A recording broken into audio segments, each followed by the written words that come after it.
He stands there, calm, composed, colossal. 6 meters of marble carved into flesh and tension. But he isn't in battle. He isn't even moving. He waits, eyes locked, muscles tensed. A moment held forever in stillness. This is Michelangelo's David. Not the triumphant slayer we expect, not the biblical victory carved in stone, but something far more human. This is not just about Goliath. This is about fear, about thought, about a boy standing on the edge of manhood and the brink of history. Today we uncover why Michelangelo's David isn't just a sculpture, it's a revolution in stone. Before it was David, it was disappointment. The marble that Michelangelo used had been quarried 40 years earlier, left outdoors, weathered by rain, and abandoned by 2 other sculptors who had deemed it unusable. Too narrow, too flawed, too risky. But in 1501, a 26-year-old Michelangelo took the commission. What others saw as waste, he saw as potential. He studied the block for days, maybe weeks. He didn't draw plans or make a clay model. He just started carving. He believed the figure was already inside. His job was to free it. Michelangelo's boldness was not just artistic, it was philosophical. He believed that form existed within matter, a belief rooted in Neoplatonism, a popular intellectual movement of the time. To Michelangelo, sculpting was not adding to the marble, but subtracting what was unnecessary. And so, the massive block known as the Giant began its transformation into a figure that would redefine sculpture for centuries. Renaissance Florence was obsessed with the ancient Greeks and Romans. They saw art as a celebration of the human body, a reflection of divine proportion, symmetry, and strength. Michelangelo absorbed these ideas. He dissected cadavers to understand anatomy. He studied sculpture not just as form, but as philosophy. The nude male form was not scandalous in this context. It was revered. It was an emblem of virtue, power, and intellect. Michelangelo's David was his tribute to antiquity, but it was also his rebellion against it. Greek statues showed heroes in idealized beauty, post-victory poses. Michelangelo flipped the script.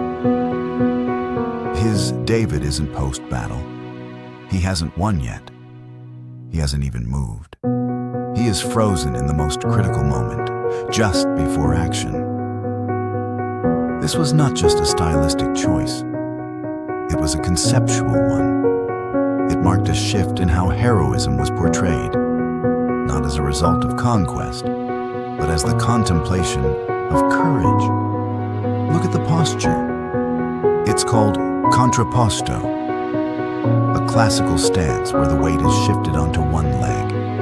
The hips tilt, the shoulders oppose, the body curves in an S shape.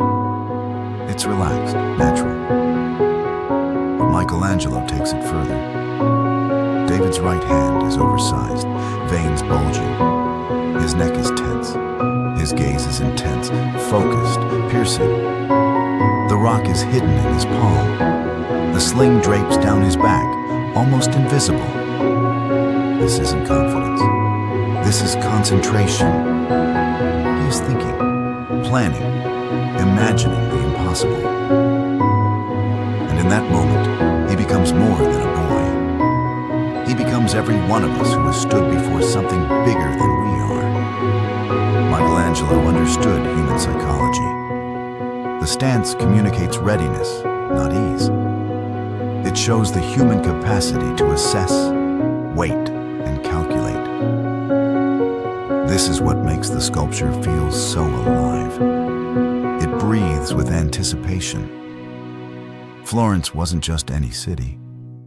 In 1504, it was a republic surrounded by larger, more powerful enemies. The Medici family, once rulers of Florence, had been exiled. The Pope's influence loomed large. And so, David wasn't just a biblical figure. He was a symbol of the city, small, independent, and brave. That's why, when the statue was finished, it wasn't placed atop the cathedral as originally planned. It was set in front of the Palazzo Vecchio, the heart of Florentine politics, facing south toward Rome, a message in marble. David became the embodiment of Republican values, resilience, intelligence, civic pride. For the people of Florence, the statue represented their collective spirit. And in this symbolism, Michelangelo turned art into a political act. At first glance, the proportions seem off. The head is too big. The hands are massive. But this wasn't a mistake. Michelangelo designed David to be seen from below. It was meant to stand high on the cathedral. From that angle, the distortions disappear.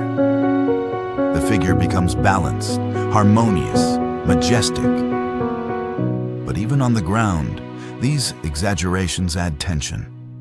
The large hands suggest power restrained.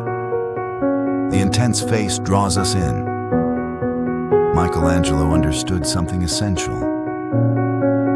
Art isn't just about what we see. It's about how we feel while seeing it. There is no unnecessary detail. Every muscle, every tendon, every furrow contributes to a larger emotional narrative. David's body is not simply an anatomical study. It is a vessel of meaning. In Renaissance Italy, nudity was controversial. The church preferred modesty. Biblical figures were usually clothed. But Michelangelo looked to the ancients. To him, the naked body was not shameful. It was divine. By stripping David of armor and clothing, Michelangelo made a bold statement. This victory isn't won with weapons. It's won with intellect, with faith, with courage. The nudity isn't about sensuality. It's about vulnerability. David stands unprotected, yet unafraid. And that is true heroism. Walk around the statue, and something strange happens. David's gaze follows you. It shifts slightly, adjusts, watches. His brow is furrowed, his lips are pressed. His eyes are carved with hollows so they catch the light. It's a technique Michelangelo mastered, and the effect is haunting. It feels as if he knows something, as if he's preparing for Goliath, for Rome, for us. His stare holds centuries of defiance. It is the silent voice of reason against brute force. The unveiling of David in 1504 was a civic event, a statement of defiance. Florence was asserting itself, and not everyone was pleased. Some feared it was too bold, too political, too nude. But the people embraced it. It became a symbol of liberty, of resistance, of the idea that intellect and will could triumph over brute force. David became Florence, and Florence, through David, declared its independence. It was art with purpose. Michelangelo had sculpted not just a body, but a vision. Over time, David became more than Florentine. He became global. In 1873, the statue was moved indoors to the Galleria dell'Accademia to protect it from the elements. A replica now stands in its original place, but the power remains. Artists still study his form. Thinkers still debate his meaning. He is no longer just a biblical hero. He is a monument to thought, to restraint, to the moment before action.